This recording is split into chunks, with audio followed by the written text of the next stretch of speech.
My name is Brisa, and I just turned 28. I work as a graphic designer in Boston, living what I thought was a pretty normal life. Last weekend, I decided to surprise my mom for her birthday, driving home with a special gift I had spent months creating. Instead, I accidentally overheard my parents telling my brother Marcus they were leaving everything to him.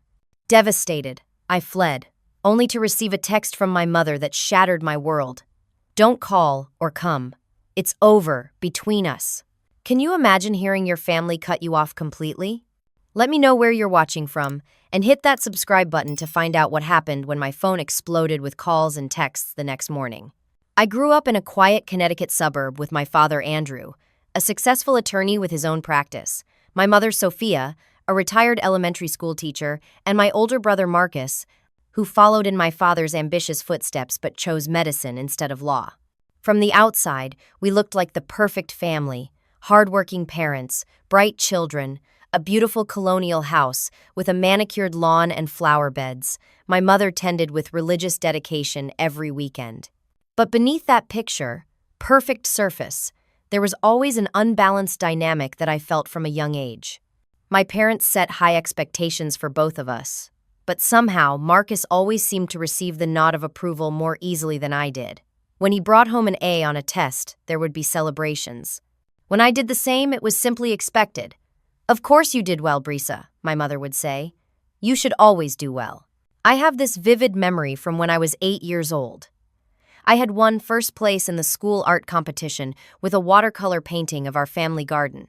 I rushed home, certificate clutched in my small hands, bursting with pride. "Mom, Dad, look what I got!" I shouted as I ran through the front door. My father glanced up from his newspaper. "That's nice, honey," he said before returning to the headlines. My mother was more enthusiastic, putting the certificate on the refrigerator. But later that evening, when Marcus announced he had been selected for the junior science team, my parents took us all out for ice cream to celebrate. That pattern continued throughout our childhood. It wasn't that my parents didn't love me. I know they did, but their approval, their real pride, was reserved for achievements they valued. And from early on, it became clear that my artistic talents weren't counted among those.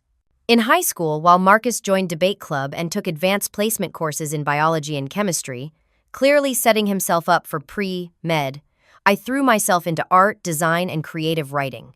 I won several regional competitions, even had my work displayed at a local gallery, but my accomplishments were treated as cute hobbies rather than serious pursuits. The real fracture happened during my senior year when college applications were due. Marcus had already been accepted to an Ivy League school on a partial scholarship, following the exact path my parents had dreamed for him. When I announced that I wanted to apply to art school instead of pursuing law or medicine, my father's disappointment was palpable. "Art school?" he scoffed. "And what kind of living will you make with an art degree? You're too smart for that, Brisa. You could be a lawyer like me, or follow your brother into medicine." "But I don't want to be a lawyer or a doctor," I argued. "I want to create things. I'm good at it, Dad." "Being good at something as a hobby is different from making a career of it," he countered. "We won't waste our money on an art degree. If that's what you want, you'll have to figure it out yourself." And I did. I applied for scholarships, took out student loans, and worked part-time jobs throughout college to pay my tuition at one of the best design schools in the Northeast. I graduated with honors, built a portfolio, and landed an entry-level position at a Boston design firm, where I've worked my way up over the past 6 years. My relationship with Marcus changed too. As children, we had been close despite our parents' differential treatment. He would sneak me cookies when I was sent to bed, without dessert for talking back, and I would help him with creative projects he struggled with. But as we grew older, a gulf widened between us. I resented the ease with which he received our parents' approval, and I think he felt uncomfortable with the obvious disparity in how we were treated. Our conversations became superficial, limited to holiday gatherings and occasional text messages. Living in Boston, 3 hours from my parents' home, I created my own life. My tiny apartment became my sanctuary, decorated with artwork from friends I'd met in college and flea market finds I'd restored.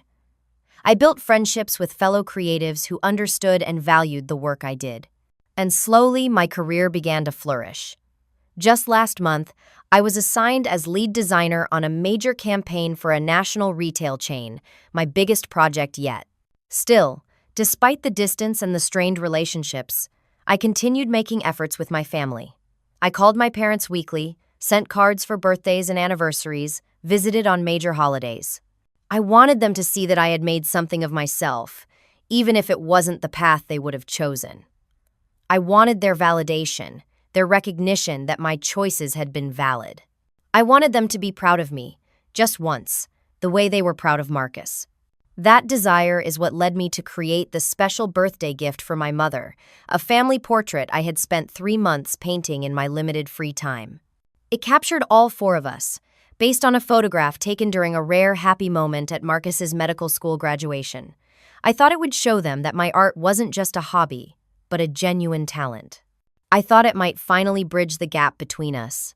How naive I was to believe that a single painting could undo decades of emotional distance. The day started with such hope. It was a crisp Saturday morning in September, the kind where summer heat still lingers, but autumn whispers promises in the occasional cool breeze. I left my apartment at 6 in the morning, carefully placing my wrapped painting in the back seat of my car. The 3-hour drive from Boston to my parents' Connecticut home gave me plenty of time to rehearse what I would say when I presented my gift. "Happy birthday, Mom. I painted this because family is the most important thing, no matter our differences." That sounded sincere, without being overly sentimental, I thought. Or perhaps, I wanted to give you something meaningful that only I could create. Would that sound boastful? I cycled through various versions as the miles passed beneath my tires, stopping only once for coffee at a roadside diner. I arrived earlier than expected, just before 10 in the morning. The plan had been to get there around noon, in time for the lunch my father always made on my mother's birthday, his one culinary effort of the year, usually a quiche with a store-bought crust and too much pepper. My early arrival meant I could help set up, maybe even save the quiche situation. The house looked exactly as it always did, white with blue shutters, hydrangeas blooming along the front path, the brass knocker on the front door polished to a shine. I noticed my father's car and Marcus's sleek new sedan in the driveway, so everyone was already here. Perfect, a real family surprise. I used my key to let myself in quietly, planning to announce my arrival with a dramatic surprise. The house smelled of coffee and cinnamon. My mother must have made her traditional birthday morning rolls. I set my gift down in the hallway and heard voices coming from my father's study at the end of the corridor. As I approached, intending to knock, I heard my name and paused. "Brisa has always been different," my father was saying. "Creative, yes, but not practical. Not like you, Marcus." I froze, my hand halfway to the door. "She's doing well with her design work," Marcus's voice replied. "She sent me some of her portfolio last month. It's actually impressive." There was a dismissive sound from someone. My mother, I realized. "Drawing pictures for advertisements is hardly the same as saving lives," she said. "Or building a real career, like your father." I should have walked away then. Should have made a noise, alerted them to my presence, anything but stand there silently as my parents dismantled my life's work in a few casual sentences. But I remained rooted to the spot, a sick feeling spreading through my stomach. "Well, we've made our decision," my father said firmly. "We're going to leave everything to you, son." My heart stopped. "The house, the investments, all of it," my mother added. "You deserve it, Marcus. You've always been the child who made us proud." "What about Brisa?" Marcus asked, and I felt a surge of gratitude that at least my brother thought to mention me. "She'll be hurt if she finds out." "Your sister chose her own path," my father said dismissively. "She made it clear she didn't need our help when she went against our wishes for college. She's been independent since then, hasn't she? She doesn't need our money. She has her little drawings to support her," my mother added with a laugh that cut through me like a knife. I must have made a sound then, a gasp or a sob, because the conversation inside abruptly stopped. And then, to my horror, I bumped against the small hallway table, sending my mother's prized crystal vase crashing to the floor. The shattering sound seemed to echo through the house, loud as thunder.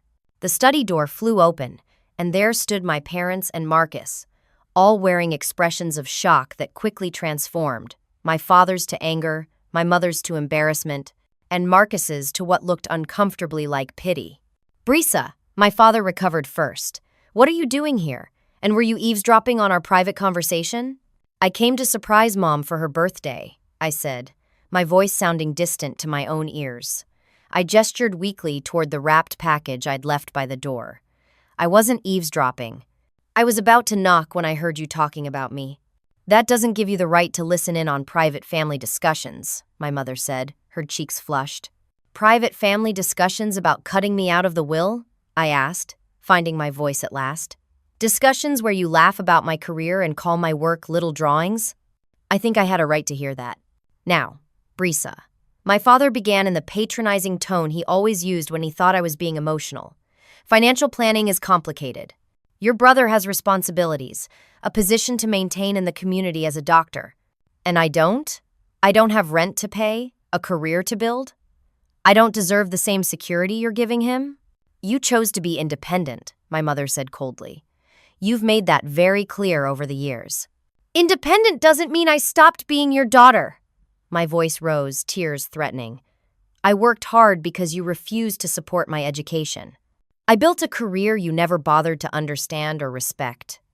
And now you're punishing me for succeeding without your help? Marcus stepped forward, hands raised placatingly. Brisa, it's not like that. They just think. I know exactly what they think. I cut him off. They think I'm worthless because I didn't follow the path they chose. They think my work has no value because it's creative. They think I deserve nothing from them because I dared to be myself instead of who they wanted me to be. I turned, grabbed my gift, and thrust it into my mother's arms. Happy birthday, Mom. I spent 3 months painting this portrait of our family. I thought maybe it would finally show you that my art has value, that I have value, but clearly I was wrong. The package fell from her startled hands, hitting the floor with a crack that told me the frame had broken. No one moved to pick it up. Brisa, wait, Marcus called as I turned toward the door. But I was already running, tears blinding me as I fled to my car. The last thing I saw as I pulled away was the 3 of them standing in the doorway, my mother holding the damaged painting, its brown paper wrapping torn to reveal the family portrait underneath, a family that, it seemed, no longer included me. I don't remember much of the drive away from my parents' house. Tears blurred the road ahead, and I had to pull over twice when sobs made it impossible to see. I knew I couldn't make it all the way back to Boston in this state. After about an hour of aimless driving, I spotted a roadside motel, the kind with individual cabins and a flickering neon sign advertising vacancy. It wasn't much, but it would do for the night. The middle-aged woman at the reception desk took one look at my tear-stained face and didn't ask questions, just handed me a key and quietly mentioned that there was a diner next door if I got hungry. I thanked her and retreated to room 7, a small space with faded floral wallpaper and a bed that sagged in the middle.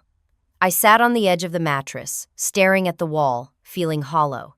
My phone had been buzzing in my pocket since I left, but I couldn't bear to look at it. Finally, after watching the sunlight shift across the room for what felt like hours, I pulled it out. 6 missed calls from Marcus, 2 from my father, and a series of text messages from my mother. The first few were predictably defensive. How dare you listen to our private conversation and then make a scene? You always had a flair for drama, Brisa. This is exactly why we worry about your judgment. Then they turned accusatory. After everything we've done for you, this is how you repay us. You've always been selfish, thinking only about what you want. I laughed bitterly at that one. Everything they'd done for me, like refusing to help with college, like dismissing every achievement I'd ever had because it didn't fit their narrow definition of success. The final message, sent just 20 minutes ago, was the one that broke me. Don't call or come back. It's over between us. I stared at those words until they blurred, feeling something final snap inside me. All these years, I'd been trying to earn their approval, their love. I'd kept calling, kept visiting, kept hoping that someday they would see me, really see me, and be proud, but they never would. To them, I would always be the disappointing daughter who chose the wrong path. I typed back a simple response, "Got it." Then I turned off my phone, curled up on the sagging bed, and let the grief wash over me. I cried for the little girl who had brought home art prizes only to be ignored. I cried for the teenager who had to find her own way to college without support. I cried for the adult who still somehow had hoped for her parents' validation. As darkness fell outside the small window, memories flooded back. The time I stayed up 3 nights in a row to finish a project for the regional art competition in 10th grade, only to have my father refuse to drive me to the ceremony because he had a golf game. The graduation from design school that my parents attended with tight smiles and left early from, hurrying back for some function at Marcus's medical school the next day. The first time my work appeared in a national magazine, and I sent them a copy, only to find it untouched in their recycling bin when I visited a month later. I thought about all the effort I had put into pleasing them over the years. The straight A's and subjects I had no interest in. The summer I gave up an internship at a design studio to work in my father's law office because he said it would teach me responsibility. The countless times I bit my tongue when they compared my life choices unfavorably to Marcus's. Marcus. Even my anger toward him felt complicated. He hadn't asked for our parents' favoritism. In fact, there had been moments when he seemed uncomfortable with it, like when he insisted on displaying one of my college art projects in his apartment, or when he called to congratulate me on landing my job at the design firm. But he had also benefited from being the golden child, accepting the praise and opportunities that came his way while I struggled for scraps of recognition. I remembered his face as I left today, concerned, conflicted. He had called after me, but he hadn't followed. He hadn't defended me to our parents. He had asked, "What about Brisa?" but accepted their dismissive answers. In the end, he was one of them. Morning came with harsh sunlight streaming through the thin curtains. I hadn't slept much, drifting in and out of consciousness, each awakening bringing a fresh wave of pain as I remembered. My eyes felt swollen, my throat raw from crying. I showered mechanically, letting the lukewarm water wash over me without really feeling it. I checked out of the motel, nodded at the sympathetic desk clerk, and got back in my car. It was time to return to Boston, to my real life, the one I had built myself, without their help or approval. As I drove, I made a decision. I wouldn't call them again. Wouldn't visit for holidays. Wouldn't send cards or gifts. My mother's text had severed the last thread connecting us, and maybe it was for the best. Maybe now I could finally stop hoping for something that would never come. "It's over between us," she had written, and for the first time in my life, I agreed with her completely. It was over. I was done trying to be the daughter they wanted instead of the person I was. Done apologizing for my choices, my career, my life. Done measuring my worth by their narrow standards. By the time I reached Boston, a strange calm had settled over me. The pain was still there, a dull ache behind my ribs, but alongside it was something new, determination perhaps, or freedom. I was 28 years old, building a successful career doing work I loved. I had friends who appreciated me, colleagues who respected my talent. I didn't need the approval of people who couldn't see my value, even if those people were my parents. I turned my phone back on as I parked outside my apartment building, bracing myself for more hurtful messages. But there was nothing new. It seemed they had said all they needed to say, and so had I. "Got it," I had replied to my mother's final rejection. And I did get it, finally. I understood that I would never be enough for them, and that had to be okay. Because I was enough for myself. I climbed the stairs to my apartment, unlocked the door, and stepped inside. The familiar space, filled with my artwork and found treasures, welcomed me home. Tomorrow, I would throw myself into my design project. I would create beautiful, meaningful work. I would live my life on my terms. And if that life no longer included the family I was born into, then perhaps someday I would build a new family, one that would accept and celebrate me exactly as I was. 3 months passed in a blur of work and carefully constructed routine. I buried myself in the national retail campaign, pouring all my emotions into creating designs that spoke to authenticity and self-worth, themes that felt painfully relevant. My creative director noticed the shift in my work. "There's something different about these designs, Brisa," she said during our weekly review. "They're more raw, more honest. Whatever you're tapping into, keep going." The client is loving it. I worked 12-hour days, sometimes sleeping on the small couch in our office break room rather than going home. When I wasn't working, I reorganized my apartment, purging old mementos and photos that triggered memories I wasn't ready to face. I changed my phone number, deleted my social media accounts, and created new ones under a variation of my name. I was rebuilding my life from the ground up, brick by careful brick. The campaign launched in November to rave reviews. My designs were featured in magazines and on billboards across the country. I received congratulatory emails from colleagues and former classmates. My name was mentioned in industry publications.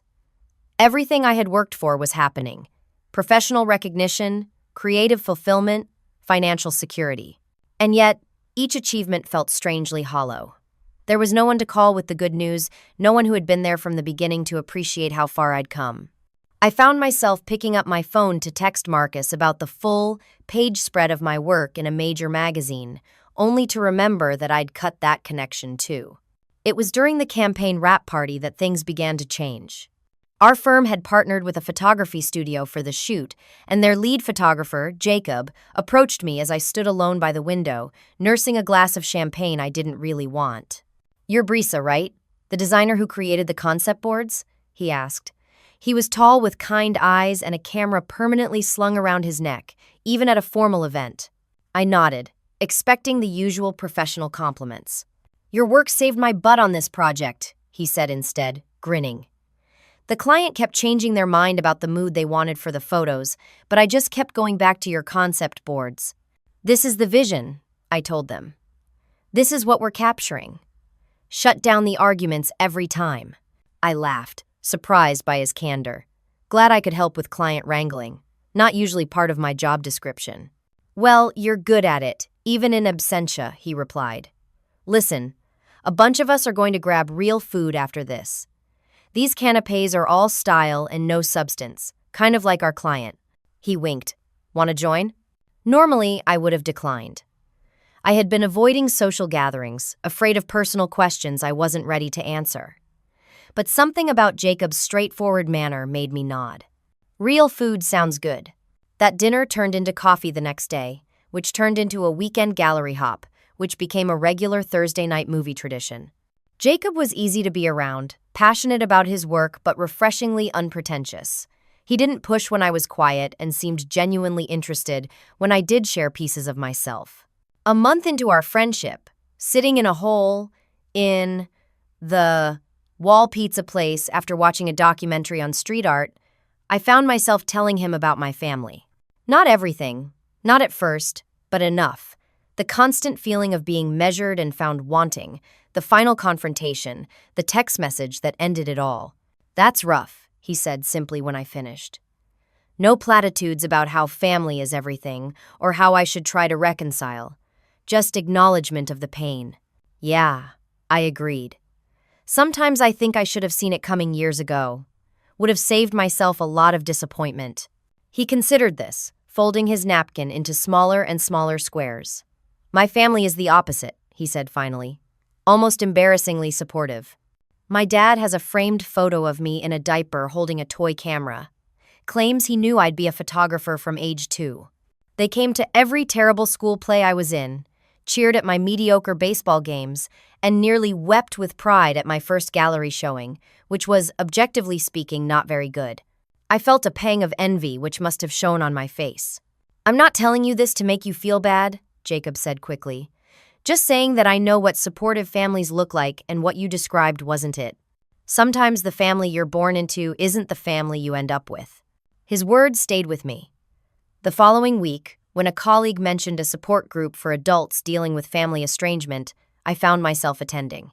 The circle of folding chairs in a community center basement wasn't exactly inviting, but the stories I heard there resonated deeply. People who had chosen to step away from toxic relationships. People learning to validate themselves when their families couldn't.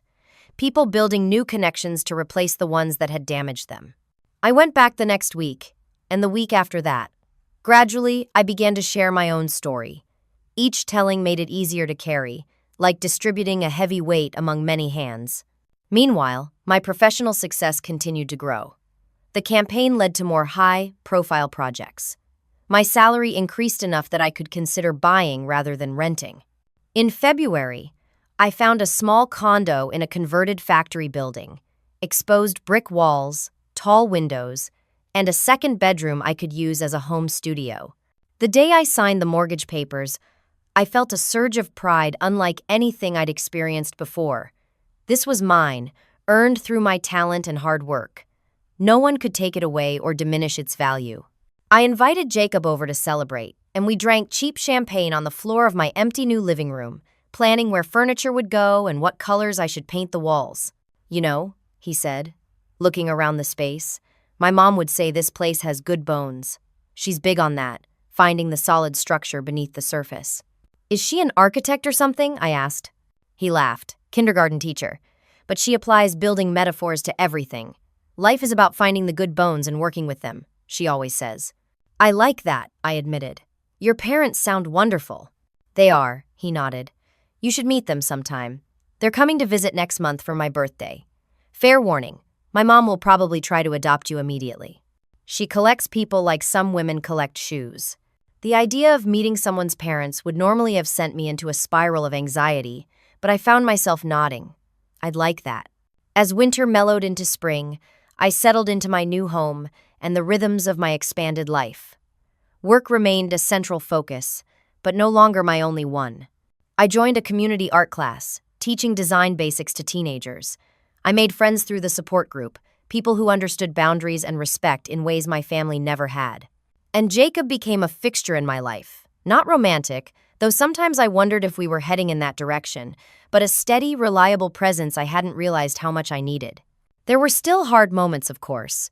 Mother's Day advertisements made me turn off the radio.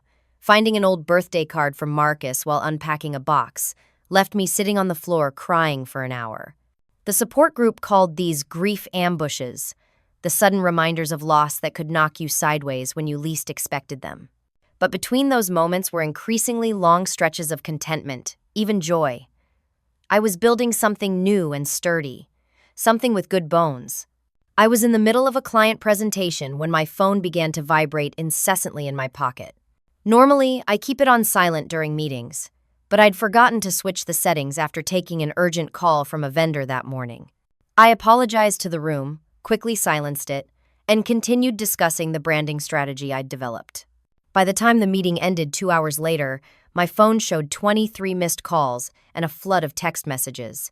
My first thought was that something had happened to Jacob. He was the only person who would try to reach me with such urgency. But as I scrolled through the notifications, my stomach dropped. 15 calls from Marcus, 5 from my father, 3 from numbers I didn't recognize. The texts were equally alarming. Brisa, please call me as soon as you see this. It's an emergency.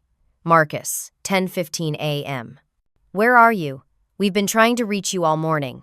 Marcus, 11:03 a.m. Brisa, it's Dad. Your mother is in the hospital. Please call. 11:30 a.m. Mom had a stroke. She's asking for you. Please come. Marcus, 12:22 p.m. The most recent, sent just 20 minutes ago. Brisa, I know things are bad between us, but Mom is in critical condition.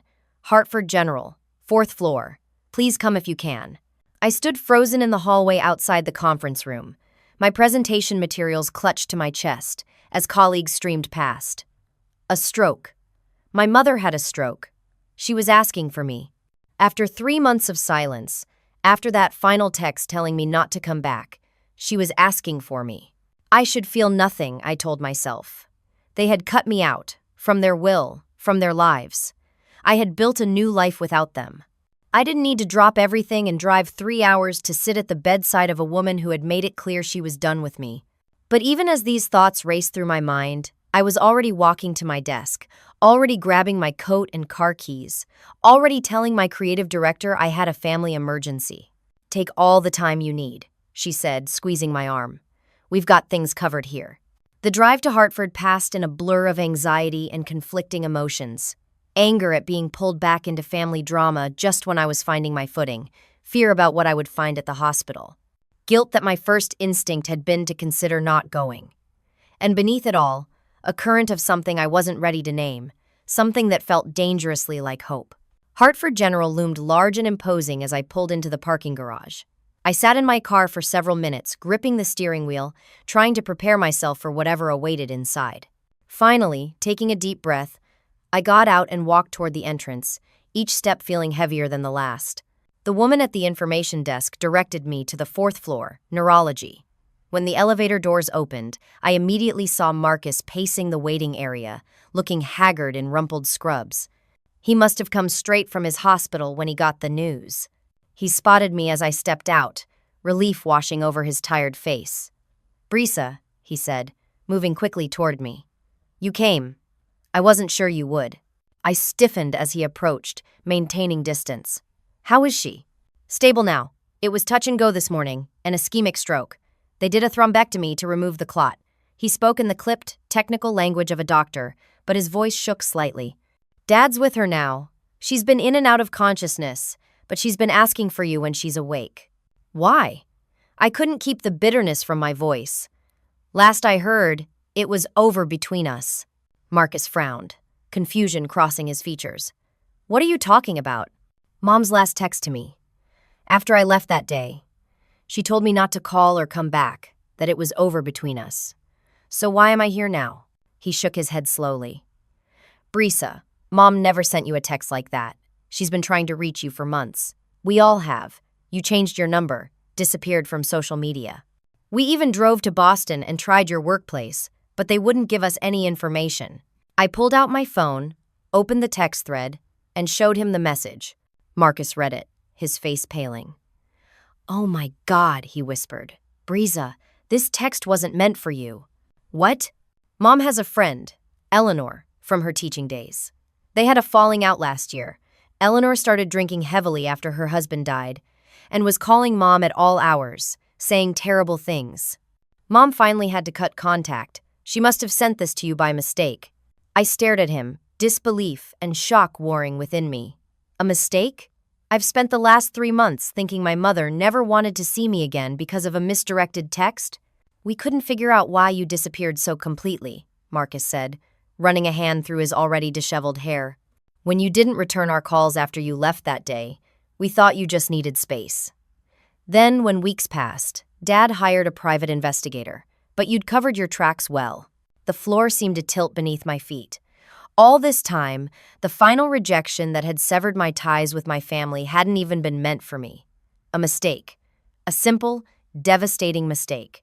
"But that doesn't change what I heard that day," I said, finding my voice again. "You were all planning to cut me out of the will. Mom and Dad said I was a disappointment, that only you made them proud." A complex expression crossed Marcus's face. Part guilt, part frustration. "There's more to that story, too. But first, do you want to see Mom? Dad's been with her all day, and he could use a break." I hesitated, then nodded stiffly. "Fine. But we're not done with this conversation." He led me down the sterile corridor to room 412. Through the half-open door, I could see my father sitting beside a bed, his normally perfect posture slumped in exhaustion. My mother lay against white pillows, looking smaller and frailer than I'd ever seen her. Various monitors beeped quietly around her. My father looked up as we entered, his eyes widening.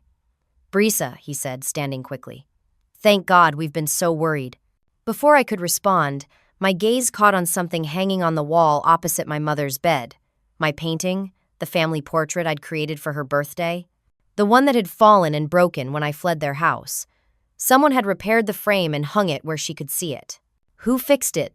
I asked, my voice barely above a whisper. "I did," Marcus answered. "I found it after you left. The frame was cracked, but the canvas was okay. I thought Mom would want it." I moved closer to the bed, studying my mother's pale face. There were new lines I didn't remember, a fragility that hadn't been there 3 months ago. Her right hand lay limply on the blanket, but her left was curled into a loose fist. As if sensing my presence, her eyelids fluttered. "Brisa?" she murmured, the words slurred but recognizable. "I'm here," I replied, unsure what else to say. Her left hand uncurled slightly, reaching toward me. After a moment's hesitation, I took it. Her fingers, cool and papery, closed weakly around mine. "My girl," she whispered, "found you." Tears welled in my eyes unexpectedly. I looked to Marcus, who nodded encouragingly.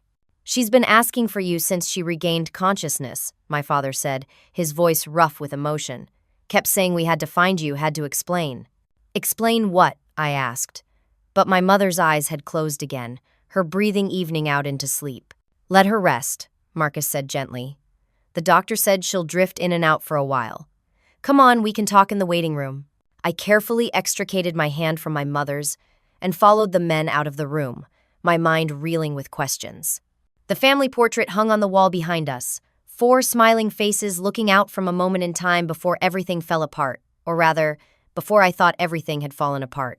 Because now, it seemed, I might have been wrong about at least part of what had happened, and I didn't know whether that made things better or infinitely more complicated. Part 7.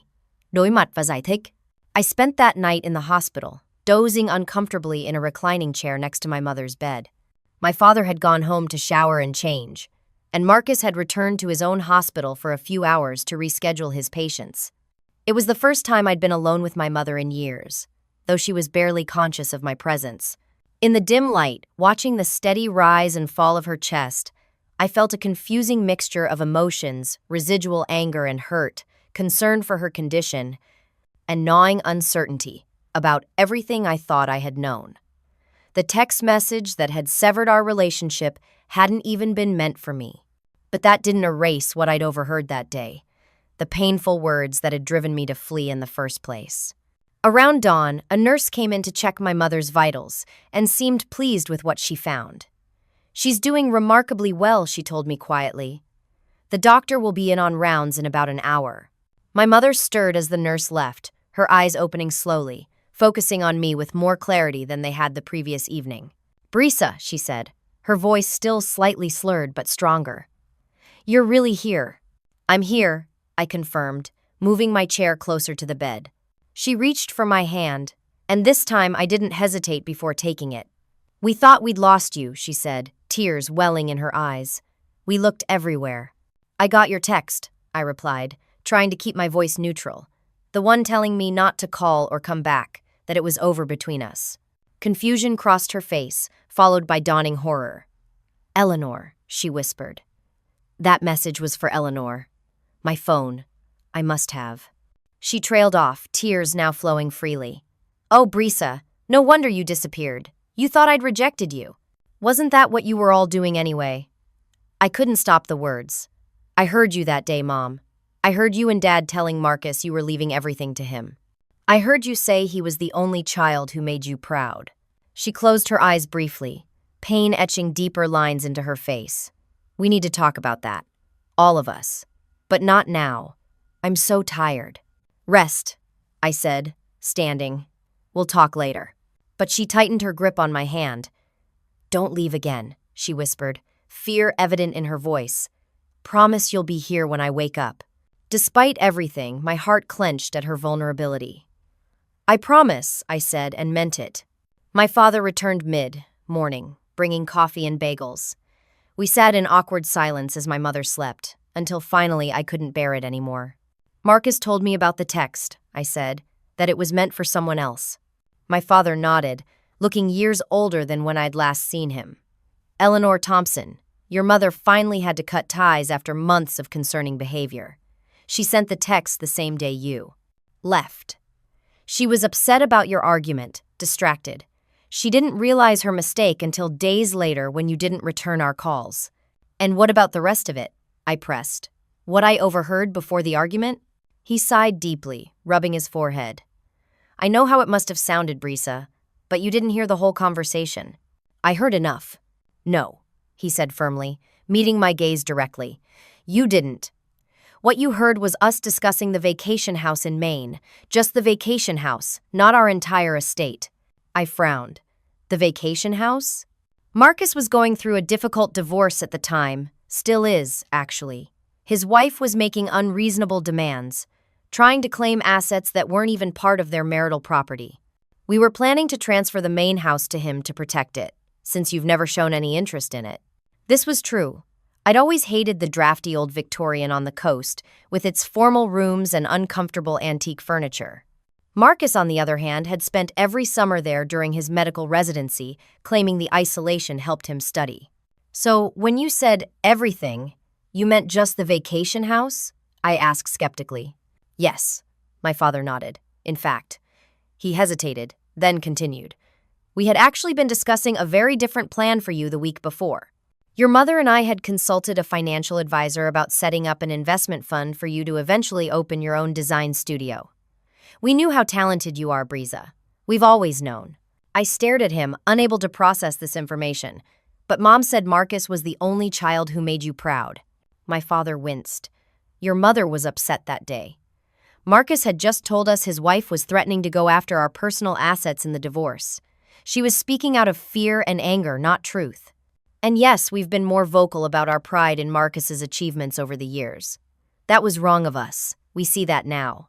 Before I could respond, the door opened and Marcus entered, carrying a small potted plant. Hey, he said, taking in the scene. Did I interrupt something? Dad was just explaining what I overheard that day, I said, still trying to make sense of this new narrative. Apparently it was all a misunderstanding. The house in Maine, not the entire inheritance. Marcus set the plant down on the windowsill and pulled up a chair. I tried to tell you that day, but you were already gone, he said. And then when we couldn't reach you. He trailed off, shaking his head. Brisa, do you have any idea what the last 3 months have been like? Mom's been beside herself. Dad hired a private investigator.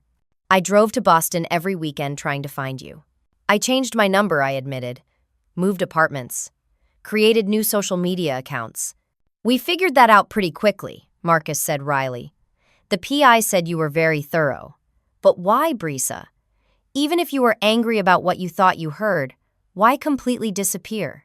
I looked between them, these men who had always seemed so assured, so certain of their place in the world and mine. For the first time, I saw uncertainty in their eyes, even fear. They genuinely didn't understand. Because it wasn't just that day, I said slowly. It was a lifetime of feeling like I wasn't enough, like my choices were wrong, my talents insignificant. Like, no matter what I achieved, it would never measure up to Marcus's accomplishments. My father opened his mouth to object, but I held up a hand. Let me finish. That day felt like confirmation of something I'd always suspected, that in your eyes I was the lesser child. The disappointment. When I got that text from Mom, it just confirmed everything. So I decided to stop trying to earn approval I was never going to get. A soft voice from the bed interrupted us. We were wrong. We all turned to see my mother awake, tears streaming down her face. We were so wrong, Brisa. Not about you, about how we treated you. We didn't know how to support a creative child. We only understood the paths we knew. Medicine, law. We thought we were helping by pushing you towards something secure. You were suffocating me, I said, but without the anger I'd carried for so long. Just stating a fact. Yes, she agreed simply. And when you pushed back, chose your own path, we should have been proud of your strength. Instead, we punished you for it. The painting, I said suddenly, looking at the family portrait on the wall. You kept it, fixed it. I did, Marcus admitted. Found it after you left. The frame was cracked, but the canvas was fine. I could see how much work you'd put into it, every detail perfect. It's beautiful, Brisa, my mother said. I look at it every day. It's been hanging in our living room since you left. I told your father it needed to be the first thing I saw when I came home from the hospital. A lump formed in my throat. I spent 3 months on it, working nights after my regular job. It shows, my father said quietly. The talent, the care. We should have recognized that all along, Brisa. In everything you've done. There was a long moment of silence as we all absorbed the weight of truths finally spoken. Then Marcus cleared his throat. For what it's worth, he said, I've always been jealous of you. What? I turned to him in disbelief. You? Jealous of me? He nodded, a rueful smile playing at his lips. You knew exactly who you were from the start. What you wanted, you fought for it, even when everyone opposed you. Do you know how brave that is? I just followed the path of least resistance, did what was expected. And now I'm 32, going through a divorce from a woman I married because she fit the doctor's wife image, practicing a specialty I chose more for its prestige than my passion for it. But you're successful, I protested. Your career, your life, looks good on paper, he finished for me. But you, Brisa, you built a life that actually makes you happy. I should have stood up for you more. Should have told mom and dad to see what I could see, how incredible you are. I didn't know how to respond to that. All these years, I'd seen Marcus as the favored one, the golden child who had everything I didn't. I'd never considered that he might be looking back at me with envy. My mother reached out, taking my hand in her weak grip. Can we start again, Brisa? Can you forgive us for being such blind, stubborn parents? I looked at her pale face, at my father's hopeful expression, at my brother's genuine remorse. The anger I'd carried for so long seemed suddenly heavy and unnecessary. I don't know, I answered honestly, but I'm willing to try. Part Tam. Chữa lành và bài học. My mother remained in the hospital for 2 more weeks. I took a leave of absence from work and stayed in Connecticut, splitting my time between the hospital and my childhood home, which felt both familiar and strange after my months away. My father and I established an uneasy truce, carefully navigating conversations about my career, my new condo, my life in Boston. Marcus came by whenever he could between hospital shifts, often bringing dinner or coffee, making efforts to reconnect in ways that felt genuine rather than obligatory. The most meaningful moments, however, were the quiet hours I spent with my mother. As she regained strength, our conversations grew deeper, more honest than they had ever been.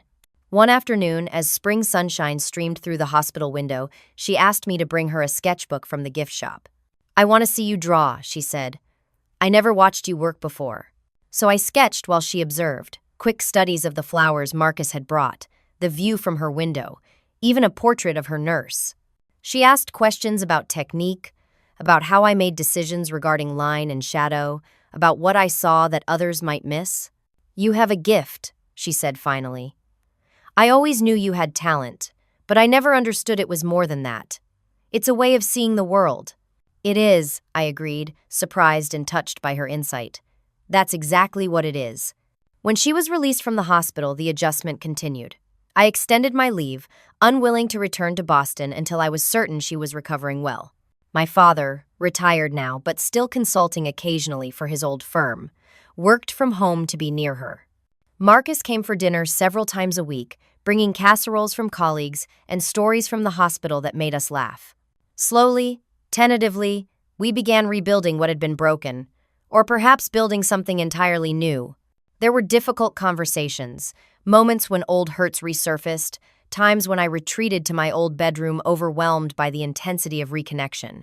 But there were also breakthroughs, like finding my high school sketchbooks carefully preserved in the attic, or the evening my father asked to see my portfolio and spent hours going through it, asking thoughtful questions about each piece. One night, about a month after my mother's stroke, I received a text from Jacob. "How's everything going? The office is quiet without you. Your mom doing better?" We had been in touch throughout my stay in Connecticut, but this message prompted me to call rather than text back. We talked for over an hour, and when I mentioned that I'd be returning to Boston the following week, he immediately offered to come to Connecticut to help me drive back. I could rent a car, drive down Saturday morning, he suggested. Meet the family you've been telling me about, then we could head back together on Sunday. If you want company, that is. The idea of introducing Jacob to my family should have been anxiety-inducing, but instead, it felt right. "I'd like that," I told him. "I think you'd get along with Marcus. And my mom has been asking about this photographer friend I mention on our calls." When Saturday arrived, I was nervous nonetheless, waiting on the front porch as Jacob's rental car pulled into the driveway. But my worry dissipated as soon as I saw his familiar face break into a warm smile. "The famous family homestead," he said, looking up at the house as he approached. "Looks exactly like I imagined from your descriptions." Inside, introductions went more smoothly than I could have hoped. My mother, still moving slowly but determined to be a proper hostess, had prepared lunch with my father's help. Marcus arrived just as we were sitting down, bringing a bottle of wine and an easy conversational manner that put everyone at ease. As we ate, I watched Jacob interact with my family, answering my father's questions about his photography career without defensiveness, discussing rehabilitation exercises with my mother, who had been a volunteer at a physical therapy center before retirement, exchanging lighthearted banter with Marcus about the superiority of Canon versus Nikon cameras. He's lovely, my mother whispered when we were alone in the kitchen later. Is he more than a friend? I don't know, I answered honestly. Maybe. We haven't really talked about it. Well, he looks at you like you hung the moon, she observed with a small smile. And you seem happier when he's near. I couldn't deny either observation. The next morning, as Jacob and I prepared to leave, my parents and Marcus gathered on the porch for goodbyes. My mother handed me a small wrapped package. For your new place, she said. A housewarming gift. I opened it to find a beautiful leather-bound sketchbook, the cover embossed with my initials. It's lovely, I said, genuinely touched. There's something else, my father added, handing me an envelope. Inside was a check with a substantial sum and a note that read, Investment in Brisa Marshall Design Studio. When you're ready. I looked up, startled. Dad, I can't. You can, he interrupted gently. We always planned to help both our children establish their careers. We helped Marcus through medical school. This is your equivalent. And there's no rush, my mother added. Whenever you feel ready to open your own studio, the funds will be there. We believe in you, Brisa. It was what I had always wanted to hear, and now that I finally had, I found myself fighting tears. Marcus stepped forward and pulled me into a hug. They mean it, he said quietly. And so do I. Whatever you need, I'm here. As Jacob and I drove back to Boston that afternoon, I felt lighter than I had in years. Not because everything was perfect, it wasn't, and we all knew recovery, both physical and emotional, would take time, but because something fundamental had shifted. For the first time in my life, I felt seen and valued by my family for exactly who I was. 6 months later, on a crisp fall evening, we gathered again, this time in Boston, in the airy industrial space that would soon become the Brisa Marshall Design Studio. My parents had driven up for the occasion, my mother now walking with only the slightest hesitation, my father proudly carrying a bottle of champagne for a toast. Marcus had taken a rare weekend off, bringing his new girlfriend, a pediatric nurse with a warm laugh who looked at him with genuine affection. And Jacob was there too, no longer just a friend but a partner in every sense, his photography business set to share the studio space with my design firm. The investment from my parents had been the catalyst, but Jacob and I had secured additional funding, developed a business plan, and found the perfect location together. A toast, my father announced, raising his glass once everyone had been served. To new beginnings, second chances, and the courage to pursue your passion. To Brisa and Jacob, and to the amazing work that will be created in this space. We clinked glasses, and as conversation flowed around me, I found myself standing before the wall where my family portrait now hung, the one I had painted as a birthday gift, the one Marcus had rescued and repaired. It was the first piece of art installed in the new space, a reminder of where we had been and how far we had come. My mother joined me, linking her arm through mine. I look at that painting and see so much more than our faces, she said softly. I see your talent, your persistence. I see the love you put into it, even when you weren't sure that love was returned. It's just a painting, Mom, I demurred, though her words warmed me. No, she shook her head. It's evidence of your strength. You kept creating beauty even when you were hurting. That's extraordinary, Brisa. As the evening wound down and our guests departed, Jacob and I stood in the empty studio space, envisioning the work that would soon fill it. The computer stations, the drafting tables, the photography equipment, the clients who would trust us with their visions, the projects that would challenge and fulfill us. Happy? Jacob asked, his arm around my waist. Yes, I answered simply. And it was true.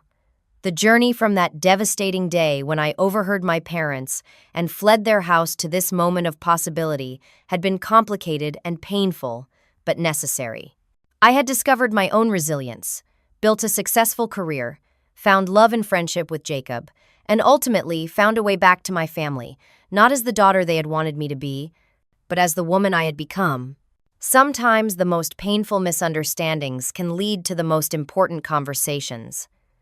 I found strength not just in independence, but in the ability to forgive and rebuild what was broken. Have you ever experienced a misunderstanding that ultimately changed your life for the better? Share your story in the comments below. And if this resonated with you, please like, subscribe, and share with someone who might need to hear that second chances are possible, even after the most painful rejections. Thank you for listening to my story.